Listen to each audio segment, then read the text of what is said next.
Prismos Beauty, the prime of beauty. Shop now on prismosbeauty.com.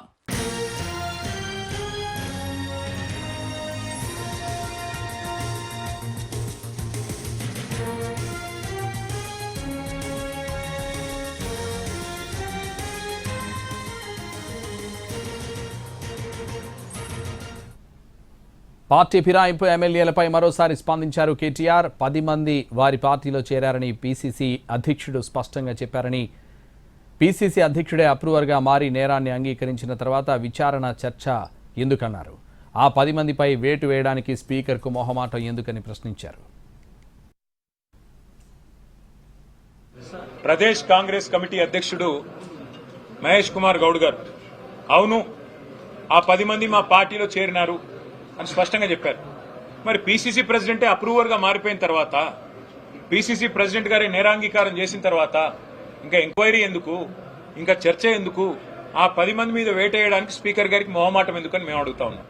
కానీ నేరాంగీకారం అప్రూవర్గా PCC president గారు మారినారు. అట్లాగే కడియం శ్రీహర్ గారు కూడా నేను కాంగ్రెస్ లో చేరాను అని స్పష్టంగా చెప్పారు.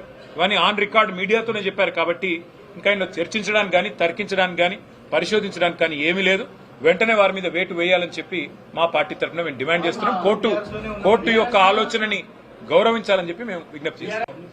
ప్రదేశ్ కాంగ్రెస్ కమిటీ అధ్యక్షుడు మహేష్ కుమార్ గౌడ్ గారు, అవును ఆ 10 మంది మా పార్టీలో చేరినారు అని స్పష్టంగా చెప్పారు. మరి పీసీసీ ప్రెసిడెంటే అప్రూవర్గా మారిపోయిన తర్వాత, పీసీసీ ప్రెసిడెంట్ గారి నేరాంగీకారం చేసిన తర్వాత ఇంకా ఎంక్వైరీ ఎందుకు, ఇంకా చర్చ ఎందుకు, ఆ 10 మంది మీద వేటేయడానికి స్పీకర్ గారికి మొహమాటం ఎందుకని మేము అడుగుతా ఉన్నాం.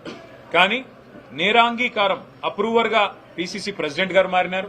అట్లాగే కడియం శ్రీహర్ గారు కూడా నేను కాంగ్రెస్ లో చేరాను అని స్పష్టంగా చెప్పారు.